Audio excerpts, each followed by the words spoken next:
Welcome to Burhan's preparatory academy. उम्मीद करता हूँ आप लोग सब खैरियत से होंगे। और आज हम हाज़िर हैं जनरल नॉलेज का सेक्शन हमने स्टार्ट किया था 2 दिन पहले, और वर्ल्ड जियोग्राफ़ी हम इस वक्त पढ़ रहे हैं। और कल आपको लेक्चर नंबर 2 प्रोवाइड किया गया जिसमें हमने मोस्ट इम्पॉर्टेंटली काफ़ी इंपॉर्टेंट चीज़ों का जिक्र किया। और वो मैंने आपको बताया था कि लेक्चर तो लेंथी है, 41 मिनट्स का वो रिकॉर्ड किया गया था, लेकिन वो था बहुत ज़्यादा इम्पॉर्टेंट। और अगर आप देखें कि अगर आपको मैप रीडिंग में थोड़ा सा इंटरेस्ट है, ऑब्वियसली मैप रीडिंग उसमें कम्प्लीटली नहीं पढ़ाई गई और एक प्रॉपर सब्जेक्ट है। अगर उसको आप मैप रीडिंग को पढ़ना स्टार्ट करें तो इसमें आपको 6 महीने भी लग सकते हैं।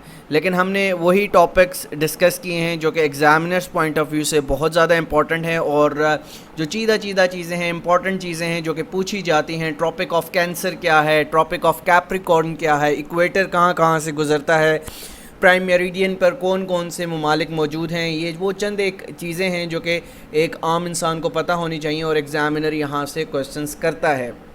तो आज का लेक्चर जो हम स्टार्ट करने लगे हैं, एक और इम्पॉर्टेंट चीज़ जो कि हम फ़िज़िकल जियोग्राफ़ी के अंदर पढ़ते हैं वो है लिथोस्फीयर। तो आपने ये टॉपिक अक्सर सुना होगा, कहाँ पर? जनरल साइंस के अंदर, ठीक है। बेसिकली ये टॉपिक तो साइंस से रिलेटेड है, और जब बात आती है फ़िज़िकल जियोग्राफ़ी की तो हमने लिथोस्फीयर पढ़ना है। और लिथोस्फीयर है क्या, इसको डिटेल से आपको पढ़ा देता हूँ इंशाल्लाह। आने वाले एग्ज़ाम्स में एफपीएससी यहाँ से बहुत ज़्यादा क्वेश्चंस करता है। अगर आपको ये टॉपिक पर्टिकुलरली अच्छे तरीके से समझ आ गया तो जनरल साइंस के पर्टिकुलरली लिथोस्फीयर से अगर कोई क्वेश्चन किया जाता है तो बआसानी आप उसका जवाब दे सकते हैं। तो ये जो सेशन आपको करवाया जा रहा है जो कि पर्टिकुलरली एफआईए के लिए तो है ही है, तो एफआईए के साथ साथ सपोर्टिवली जितनी भी जॉब्स पाकिस्तान में आती हैं जो कि डिफरेंट टेस्टिंग एजेंसीज़ कंडक्ट करती हैं, जिनका test NTS, OTS, PTS, PPSC, SPSC, ये सारी टेस्टिंग सर्विसेज ओवरऑल यहाँ से काफ़ी ज़्यादा क्वेश्चंस पूछे जाते हैं जो कि एफआईए ने पर्टिकुलरली आपको बता दिया है कि ये टॉपिक्स आपने तैयार करने हैं। तो सबसे पहले आते हैं लिथोस्फीयर। किसी भी चीज़ को समझने से पहले उसकी डेफिनेशन पर गौर करना पड़ता है, और अगर आपको उसकी डेफिनेशन समझ आ जाती है तो टॉपिक को समझना बड़ा आसान हो जाता है।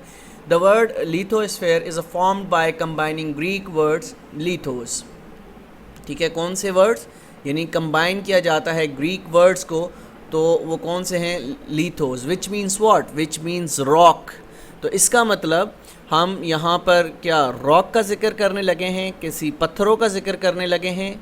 जी हाँ, आगे चलकर आपको बताऊँगा कि किस तरह से हम इसको रिलेट कर सकते हैं और किस तरह से इसको अच्छे तरीके से हम समझ सकते हैं ताकि हमें ये चीज़ें लॉन्ग टर्म तक याद रहें, ठीक है। अब लिथो का तो मतलब हो गया रॉक, स्फेरा का क्या मतलब हुआ? स्फेयर, ठीक है। स्फेयर का मतलब हो गया स्फेयर, ठीक है।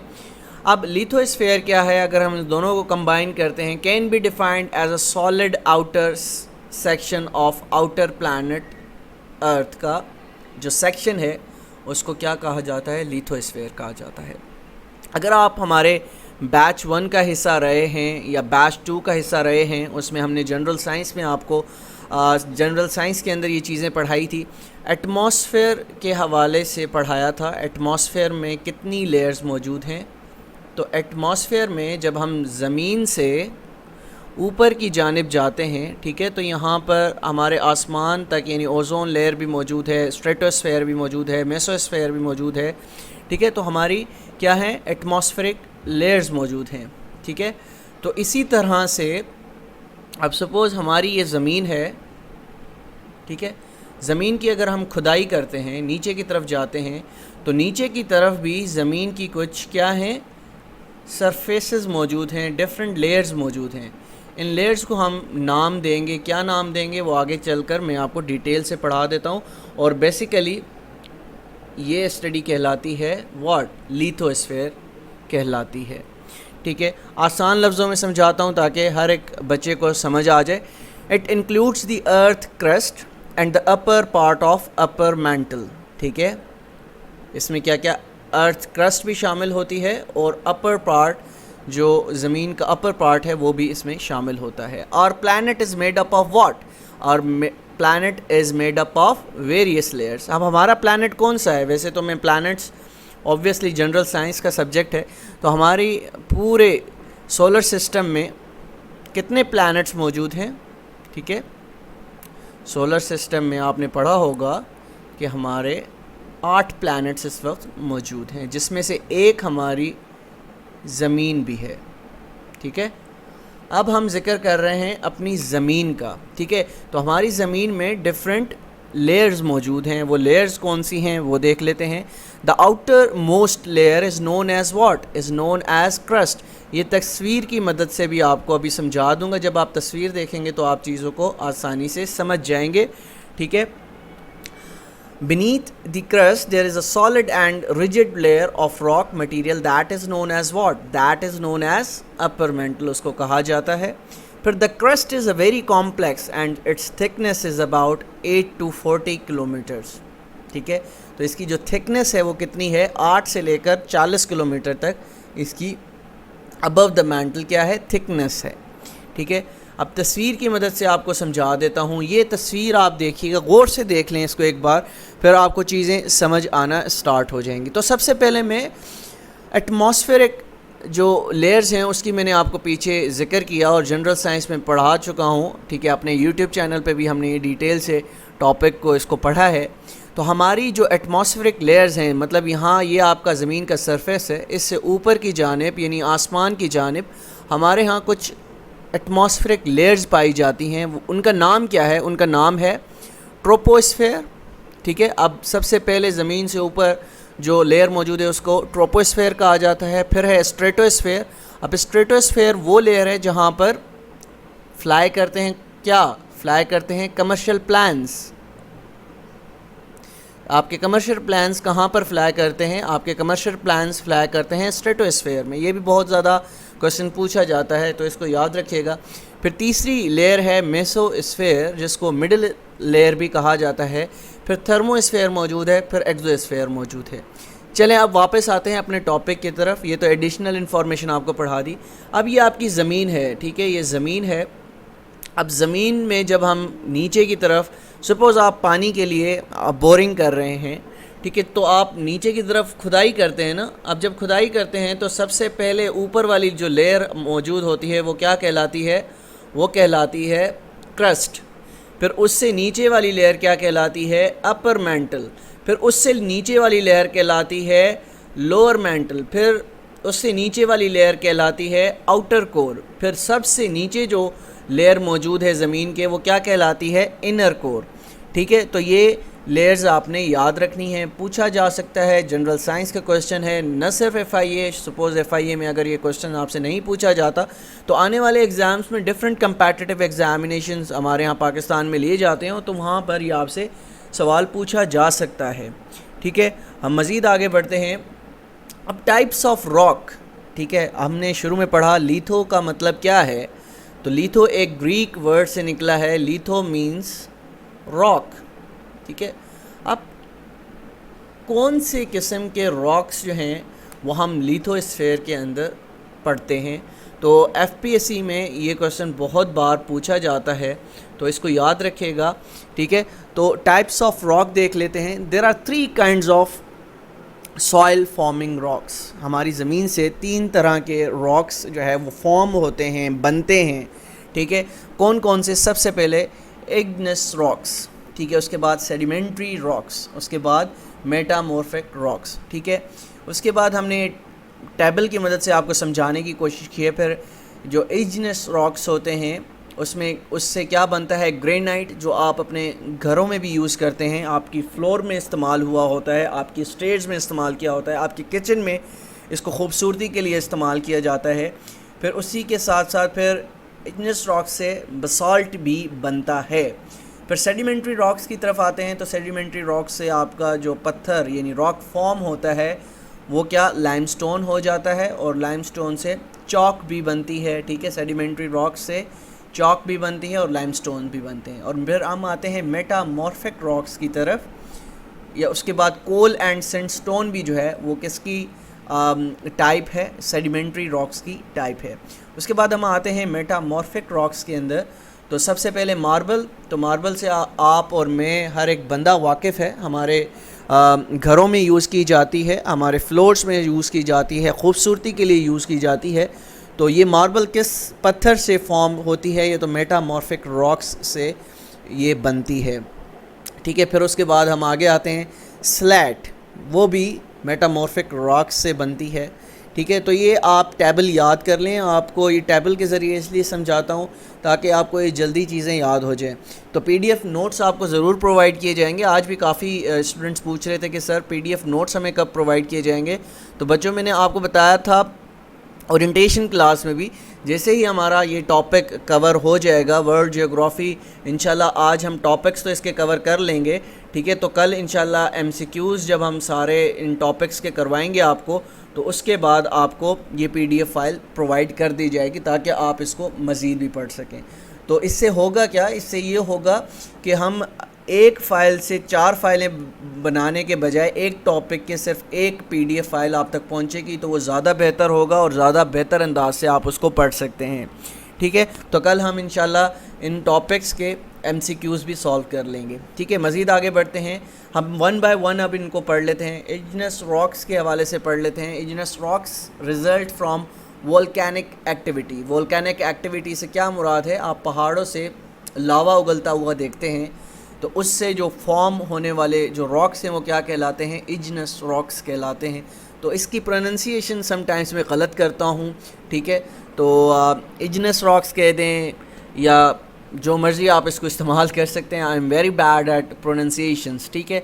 They consist of tiny crystals which formed as the volcanic rock cool down. जब वोल्केनिक रॉक यानी ठंडा हो जाता है, सपोज़ अब ये पहाड़ मौजूद है, यहाँ से क्या हो रहा है? वोल्केनिक एक्टिविटी अकर हो रही है, वोल्केनिक यहाँ पर लावा निकल रहा है, और ये जब लावा क्योंकि गर्म होता है जब निकलता है, अब सपोज़ ये जब ठंडा हो जाएगा, जब ये कूल डाउन हो जाएगा, जब ये कूल डाउन हो जाएगा तो कौन सा रॉक बनाएगा?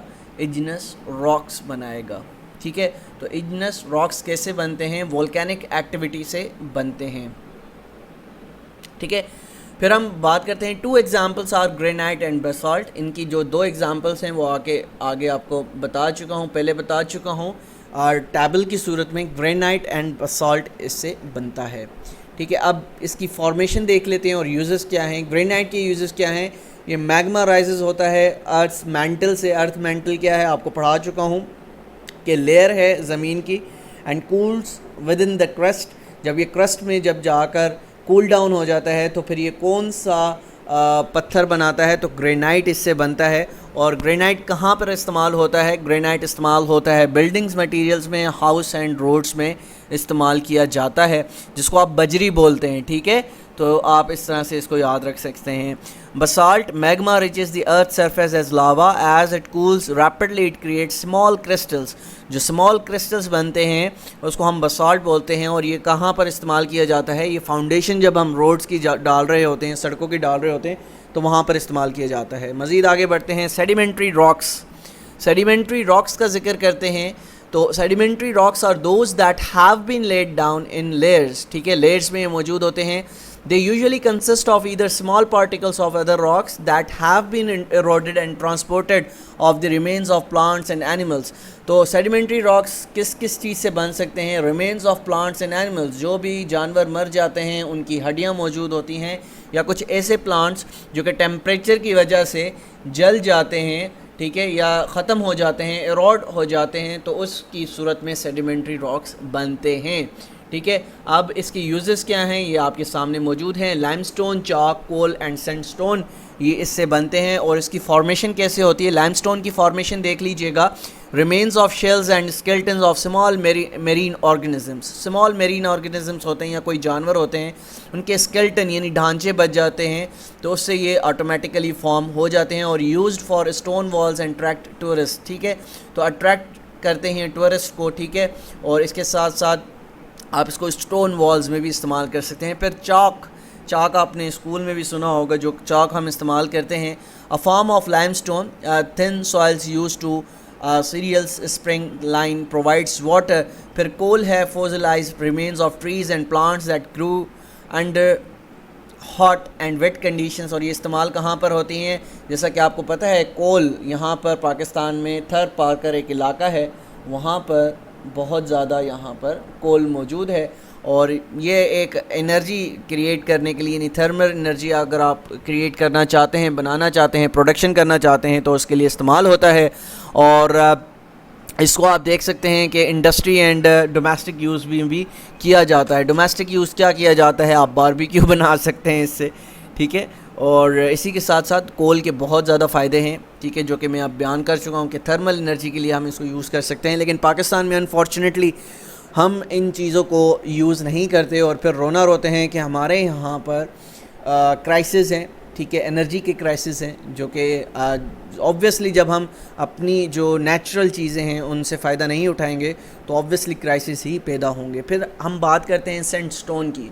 Sandstone building material and can produce fertile soil भी इसमें आपकी आती है, यानी बिल्डिंग मटेरियल में आप इसको इस्तेमाल कर सकते हैं। मेटामॉर्फिक रॉक्स का इस्तेमाल मैं आपको बता चुका हूँ। Metamorphic rocks that have been altered by the extremes of heat and pressure, ठीक है, हीट एंड प्रेशर से ये बनते हैं। और examples include marble and slate, इसको पढ़ चुके हैं। तो मार्बल किस लिए इस्तेमाल होती है, मॉन्यूमेंट्स बनाने में, होम्स के फ्लोर को आप कर सकते हैं, उसमें इस्तेमाल होती है। स्लेट कहाँ पर इस्तेमाल होती है, तो स्लेट रूफिंग के लिए इस्तेमाल की जा सकती है। रूफिंग मटेरियल जो आपकी छतों में इस्तेमाल होने वाला मटेरियल है, उसमें आप इसको इस्तेमाल कर सकते हैं। तो लिथोस्फीयर यहाँ पर एंड होता है। हमने लिथोस्फीयर की डेफिनेशन पढ़ी, लिथो से क्या मुराद है, उसमें फिर काइंड्स ऑफ रॉक्स आ गए, काइंड्स ऑफ रॉक्स को हमने पढ़ लिया। 3 किस्म के रॉक्स की टाइप्स हैं, काइंड्स हैं, इनको हमने पढ़ लिया है। अब हमारा टॉपिक स्टार्ट होता है वर्ल्ड माउंटेन पीक्स। अब यहाँ पर याद रखिएगा, हमसे जब हम पाकिस्तान स्टडीज़ पढ़ेंगे तो उसमें पूछा जाएगा सवाल, कौन सा सवाल पूछा जाएगा, कौन सा टॉपिक वहाँ पर मौजूद है। उस दिन भी हमने बताया था कि माउंटेन्स इन पाकिस्तान, ठीक है। तो माउंटेन्स इन पाकिस्तान को भी हम जब पढ़ेंगे तो उसमें तकरीबन हम सारे पाकिस्तान में जितने भी माउंटेन पीक्स मौजूद हैं उसको हम पढ़ लेंगे। अब जो जियोग्राफ़ी के अंदर हमसे बात की जाती है वो बात की जाती है पर्टिकुलरली वर्ल्ड माउंटेंस के हवाले से, दुनिया में जितनी भी माउंटेन पीक्स हैं तो उसके हवाले से हम इसमें चंद एक इम्पॉर्टेंट चीज़ें पढ़ेंगे जो कि एग्ज़ाम्स के हवाले से बहुत ज़्यादा इम्पॉर्टेंट हैं और पूछी जाती हैं। और मज़ीद इम्पॉर्टेंट चीज़ें हम MCQs में देख लेंगे जो कि इंशाल्लाह कल के लेक्चर में मैं आपको करवाऊँगा, ठीक है। और फिर हम अपने वर्ल्ड जियोग्राफ़ी के टॉपिक को वाइंड अप करेंगे, ठीक है। और आप देखेंगे कि किस तरह से अच्छे अंदाज से हमने इसको अभी तक लेकर चल रहे हैं और अल्लाह मुझे जो है वो इस बात की ताकत दे कि हम इसको मज़ीद निखार सकें इन चीज़ों को, ठीक है।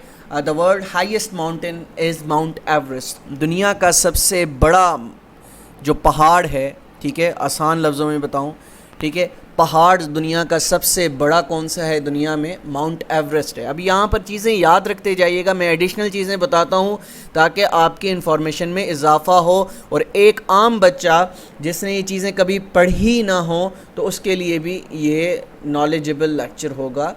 तो माउंट एवरेस्ट कहाँ पर मौजूद है, माउंट एवरेस्ट नेपाल में मौजूद है। और नेपाल कहाँ पर मौजूद है, नेपाल एशिया के अंदर मौजूद है, यानी एशिया कॉन्टिनेंट के अंदर मौजूद है। याद रखिएगा नेपाल का कैपिटल क्या है, नेपाल का कैपिटल काठमांडू है, ठीक है। हम पढ़ के आए हैं ना पहले लेक्चर के अंदर जो कैपिटल्स हैं दुनिया के, चंद एक इम्पॉर्टेंट कैपिटल्स उनको पढ़ के आए हैं। तो इसको बताने का मकसद क्या है, इसको बताने का मकसद है कि आपको ये चीज़ें याद रहें। तो माउंट एवरेस्ट कहाँ पर है, माउंट एवरेस्ट नेपाल में है। और नेपाल कहाँ पर है, एशिया में है। और नेपाल का जो दारुल खलीफा है यानी कैपिटल है वो क्या है, काठमांडू है, ठीक है।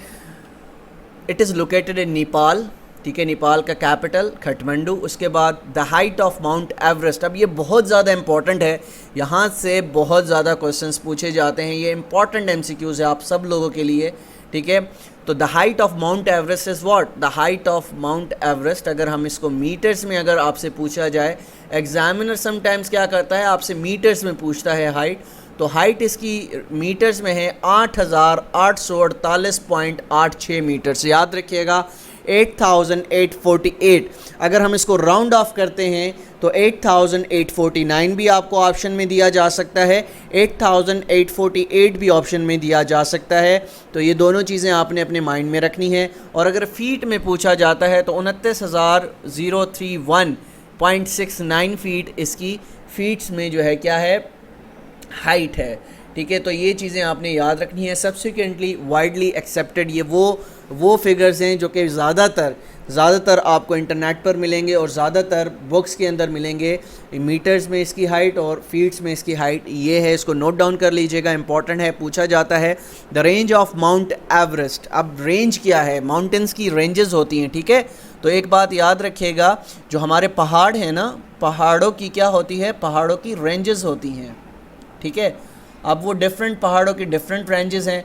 तो जब हम बात करते हैं माउंट एवरेस्ट की और पूछा जाए कि माउंट एवरेस्ट की रेंज कौन सी है, तो माउंट एवरेस्ट की रेंज है हिमालयाज़। ठीक है, हिमालयाज़ को if I am not wrong youngest mountain range भी कहा जाता है। क्या कहा जाता है, यंगेस्ट माउंटेन रेंज भी कहा जाता है। तो ये चीज़ें नोट डाउन कर लीजिएगा, इंपॉर्टेंट हैं, पूछी जा सकती हैं। ठीक है, तो हिमालयाज़ की रेंज है, जो माउंट एवरेस्ट की रेंज है हिमालयाज़ ऑफ सदर्न एशिया। ठीक है, तो ये इसकी रेंज है, ये आपने याद रखनी है। It lies on the border between Nepal and the Tibet. ये कहाँ पर लोकेट करता है, ये लोकेट करता है border between Nepal and Tibet के दरमियान। Mount Everest is over 60 million years old. कितना पुराना है ये पहाड़, ये पुराना पहाड़ है तकरीबन 60 मिलियन साल पुराना। 60 मिलियन साल पुराना ये पहाड़ है, कहा जाता है। Mount Everest grows approximately 44 millimetres every year. तो 44 मिलीमीटर्स जो है हर साल माउंट एवरेस्ट क्या है, बढ़ता है। This occurs because of the continuous shift of tectonic plates pushing the Himalayas upwards.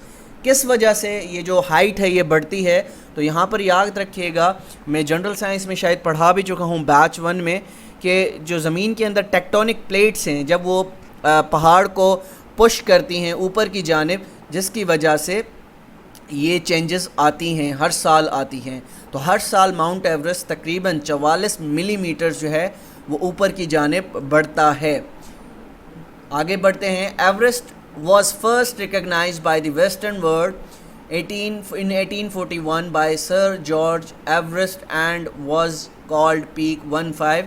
जो माउंट एवरेस्ट पीक को पीक 15 भी कहा जाता है। लास्ट टाइम FIA में क्वेश्चन पूछा गया था थ्रू वर्चुअल यूनिवर्सिटी टेस्ट। ठीक है, वर्चुअल यूनिवर्सिटी ने जो टेस्ट लिया था उसमें ये पूछा गया था कि what is the other name of Mount Everest. ठीक है, ये चीज़ें आपने याद रखनी हैं। मज़ीद आगे बढ़ते हैं। The name of Mount Everest was then introduced in 1865 में इसको इंट्रोड्यूस करवाया गया in honour of sir George Everest. किसके नाम पर, सर जॉर्ज एवरेस्ट के नाम पर इसको याद रखा जाता है। The first successful expedition to the Mount Everest was made in 1953। पहली एक्सपीडिशन यानी पहली बार जिस शख्स ने माउंट एवरेस्ट को सर किया है वो कब किया है, 1953 के अंदर किया है। याद रखिएगा, पहली successful expedition towards Mount Everest happened in 1953। उसके बाद Edmund Hillary of New Zealand and Tenzing Norgay Sherpa of Nepal become the first explorers to reach the summit of Mount Everest.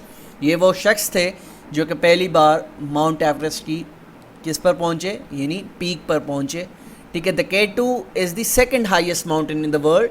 तो दुनिया का दूसरा बड़ा पहाड़ कौन सा है, दूसरा बड़ा पहाड़ है K2। और K2 कहाँ पर वाक़ है, K2 पाकिस्तान में वाक़ है। याद रखिएगा, पूछा जाता है डिफरेंट तरीक़ों से ये क्वेश्चन पूछा जाता है कि बताएं दुनिया का सबसे बड़ा पहाड़ कहाँ पर है, नेपाल में है। दूसरा बड़ा पहाड़ कहाँ पर मौजूद है, तो वो पाकिस्तान में है। ठीक है, कहाँ पर मौजूद है, पाकिस्तान में है, जिसे हम K2 कहते हैं। ठीक है, the height of K2 is 8611 metres. और अगर फीट में आपसे पूछा जाए तो 28,251 फीट इसकी हाइट है। It lies in the Karakoram range. इसकी रेंज क्या है, जिस तरह मैंने आपको बताया माउंट एवरेस्ट की रेंज क्या थी, हिमालयाज़ की थी। अब जब हम कराक्रम यानी K2 की बात करते हैं, K stands for what? K stands for Karakoram. याद रखिएगा, इसको आप इस तरह से भी याद रख सकते हैं, अगर पूछी जाए K2 की रेंज तो K stands for Karakoram. K stands for what? K stands for Karakoram. तो इसकी जो रेंज है वो कराक्रम रेंज है, partially in the Gilgit Baltistan region of Pakistan and partly in China. कुछ हिस्सा इसका पाकिस्तान गिलगित बल्तिस्तान के अंदर है और कुछ हिस्सा इसका चाइना के अंदर मौजूद है। ठीक है, ज़्यादातर जो इसका हिस्सा मौजूद है वो पाकिस्तान के अंदर है। उसके बाद हम आगे बढ़ते हैं। K2 is also known as what? ये भी बहुत इंपॉर्टेंट क्वेश्चन है और लास्ट टाइम FIA के क्वेश्चंस में पूछा गया है। तो K2 is also known as Goodwin Austin. इसको क्या कहा जाता है? गुडविन ऑस्टिन भी कहा जाता है और दूसरा नाम भी याद रखिएगा, चोगोरी भी इसको कहा जाता है। The summit was reached for first time in 1954 by the Italian expedition. तो इटालियन एक्सपेडिशन था जिसने पहली बार 1954 के अंदर इसको सर किया। अब लास्ट में हम क्या पढ़ के आए थे? माउंट एवरेस्ट को कब सर किया गया? 1953 के अंदर, जो कि पहला सक्सेसफुल एक्सपेडिशन था। और जब हम K2 की बात करते हैं, दुनिया का दूसरा बड़ा पहाड़ जो कि पाकिस्तान के अंदर मौजूद है, उसको सर किया गया 1954 के अंदर। K2 mountain is a very hard to climb. क्यों हार्ड टू क्लाइम? अभी रिसेंटली आपने देखा होगा कि पाकिस्तान के एक मशहूर जिसको कहा जाए जो कि माउंटेनियर थे, वो इसको सर करते हुए इस दुनिया से चले गए। अल्लाह उनको जन्नतुल फिरदौस में जगह दे। तो माउंटेन K2 माउंटेन जो है, इसको बहुत मुश्किल से सर किया जा सकता है। वैसे तो ये दुनिया का दूसरे नंबर पर सबसे बड़ा पहाड़ है, लेकिन ये माउंट एवरेस्ट से ज़्यादा ख़तरनाक है इसको क्लाइम करना, और स्पेशली इन विंटर्स। ठीक है, और जब हम विंटर्स की बात करें तो विंटर्स में आज तक यानी बहुत कम ऐसे लोग हैं। नेपाल की एक टीम आई थी जिसने ये सक्सेसफुली इसको सर किया था, और फिर हमारे जो माउंटेनियर थे वो इसको सर करते हुए जो है वो इसको सर नहीं कर पाए थे और वहीं पर खो गए थे, जिसकी वजह से उनकी जान चली गई। अल्लाह उनको जन्नतुल फिरदौस में जगह अता फरमाए। अली सदपारा उनका नाम था। K2 has the second highest fatality rate among the 8,000 meters mountains। दुनिया में कितने पहाड़ जो हैं वो 8,000 की बुलंदी के हैं। आगे चलकर हम जब पाकिस्तान के बारे में पढ़ेंगे तो पाकिस्तान के पहाड़ों के बारे में पढ़ेंगे, तब आपको डिटेल में भी पढ़ाऊँगा। तो K2 has the second highest fatality rate. ठीक है, सेकंड हाईएस्ट फैटेलिटी रेट है यहाँ पर कि अगर कोई K2 पर चढ़ता है तो ज़्यादातर चांसेस हैं कि वापस ज़िंदा नहीं आएगा। Even though the summit Everest is higher, Mount Everest is higher, जैसा कि मैंने आपको बताया कि एवरेस्ट जो है, माउंट एवरेस्ट, वो इससे बड़ा है। But K2 is a much more difficult and dangerous climb. This is in part due to the worst weather. This is what lead to the nick name savage mountain, इसको भी कहा जाता है। ठीक है, अब इसके 3 नाम हो गए। कौन कौन से? याद रखिएगा, पहला नाम है इसका गुडविन ऑस्टिन, दूसरा आप इसको चोगोरी भी कह सकते हैं, और तीसरा आप इसको सेवेज माउंटेन भी बोल सकते हैं। ठीक है, ये चीज़ें आपने याद रखी हैं, पूछी जाती हैं। तीसरा दुनिया का सबसे बड़ा पहाड़ है कंचनजुंगा। ठीक है, Kanchenjunga is the third highest mountain in the world. ठीक है, the Kanchenjunga height is 8,586 meters, और अगर फीट में पूछा जाए 28,169 फीट। ठीक है, तो the Kanchenjunga means the 5 treasure of snow. इसकी जो मीनिंग है, अजीब सा लफ्ज़ है, प्रोनाउंस भी बड़ी मुश्किल से होता है। तो इसका जो मतलब है वो क्या है? The 5 treasures of snow. ठीक है, लिटरल मीनिंग क्या है? The 5 treasures of snow. आप देख लेते हैं ये कहाँ पर मौजूद है। It is situated in the eastern Himalayas range. Eastern Himalayas की जो रेंज है वो वहाँ पर मौजूद है। And lies partly in Nepal and partly in India. कुछ हिस्सा इसका नेपाल के अंदर मौजूद है और कुछ इंडिया के अंदर मौजूद है। अब पहला माउंटेन याद रखते जाइएगा, रिवाइज़ करवाता जा रहा हूँ ताकि आपको चीज़ें याद रहें। पहला माउंटेन कहाँ पर मौजूद है? पहला माउंटेन नेपाल में, जो कि सबसे बड़ा है। दूसरे नंबर पर पाकिस्तान K2, और तीसरे पर ये कंचनजुंगा, दुनिया का तीसरा बड़ा पहाड़ है, जिसका हिस्सा कुछ नेपाल के अंदर मौजूद है और कुछ इंडिया के अंदर मौजूद है। फिर it is the highest mountain India. अगर माउंट इंडिया के हवाले से बात की जाए पर्टिकुलरली, तो इंडिया का सबसे हाईएस्ट माउंटेन जो है वो कंचनजुंगा है। ठीक है, उसके बाद the Lhotse mountain is the first highest mountain in the world. Lhotse mountain दुनिया का चौथे नंबर पर सबसे बड़ा पहाड़ है। The Lhotse mountain height is 8,516 और 27,940 फीट्स। ठीक है, Lhotse mountain is in the range of Himalayas. तो आपने देखा माउंट एवरेस्ट किस रेंज पर मौजूद है, माउंट एवरेस्ट हिमालयाज़ पे मौजूद है। ठीक है, उसके बाद कराक्रम की जब हमने बात की तो वो कराक्रम रेंज में मौजूद है। कंचनजुंगा की बात की तो कंचनजुंगा आपकी हिमालयाज़ रेंज में है। फिर लोत्से की हम बात करते हैं, दुनिया का चौथा बड़ा पहाड़, तो वो भी हिमालयाज़ की रेंज पर मौजूद है। पूछा जाने वाला क्वेश्चन है the Makalu is the fifth highest mountain in the world. दुनिया का सबसे पाँचवा बड़ा जो पहाड़ है वो क्या कहलाता है, द मकालू। उसका Makalu mountain is again in the range of Himalayas. तो हिमालयाज़ में मोस्ट इम्पॉर्टेंटली ज़्यादा बड़े पहाड़ मौजूद हैं। ठीक है, the height of Malaku mountain is 8,485 metres. ठीक है, उसके बाद it is located in on the border of China and Nepal. तो ये दो ममालिक पर मौजूद है, जो बॉर्डर है चाइना और नेपाल का, इन दो ममालिक में जो मकालू माउंटेन है ये पाया जाता है। आगे चलते हैं, the sixth highest mountain in the world is छो ओयो। ठीक है, छो ओयो सिक्स दुनिया का सबसे बड़ा पहाड़ है और it is located in China and Nepal again. ठीक है, उसके बाद छो OYO lies in the Himalayas again, ये भी हिमालय पर है। और अब तक सिर्फ हम कराक्रम की यानी K2 की एक रेंज पढ़ चुके हैं जो कि कराक्रम रेंज पर मौजूद है। इसके अलावा अभी तक हम सिर्फ और सिर्फ हिमालयाज़ रेंज को पढ़ रहे हैं। Its height is 8,188 meters. उसके बाद the Dhaulagiri is the seventh highest mountain in the world. ठीक है, नाम बड़ा प्रोनाउंस करना बड़ा मुश्किल है। Its height is 8,167 meters. ठीक है, उसके साथ साथ it lies in the Himalayas again. हमने हिमालयाज़ का जिक्र किया है। क्या है हिमालयाज़ का, क्या है हिमालयाज़? एक रेंज है, माउंटेन रेंज है। और यंगेस्ट माउंटेन रेंज मैंने आपको पढ़ाया था, दुनिया की यंगेस्ट माउंटेन रेंज भी हिमालयाज़ रेंज को कहा जाता है। तो ये चीज़ें आपने याद रखनी है। It is located in Nepal. ठीक है, आगे बढ़ते हैं, the Manaslu is the eighth highest mountain in the world. दुनिया का आठवां बड़ा पहाड़ मना सुलू कहलाता है।